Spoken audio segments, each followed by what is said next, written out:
Welcome to Penrose Learning, where we make understanding easy. You start by preparing the assets you will animate, a chocolate mesh and a clean texture. Import both into the Blocktails editor, then open the animation timeline and set it to 30 frames per second for smooth motion. Once done, parent the chocolate mesh to the rig bones you'll use. This lets bone transforms move the mesh cleanly. Make sure to save a new animation version before you modify keyframes so you can revert if needed. Now animate the melting and dripping action. Set an initial pose at frame 0, then at frame 20 rotate the top bone downward to create a slump. This defines the main silhouette change. Once that is set, paint vertex weights near the bottom edges so the mesh deforms softly instead of snapping.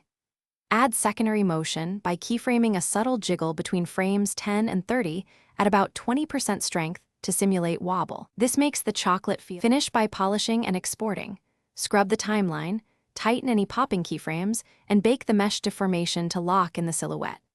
Export the clip as the Blocktails compatible format at 30 FPS and testing game. Performance matters, so trim unused frames.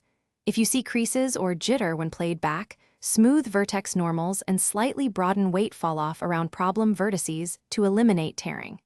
If that fails, revert to your saved version and reapply smaller, incremental keyframe changes to isolate the issue. Thanks for watching. If this was helpful, leave a like and consider subscribing. See you next time.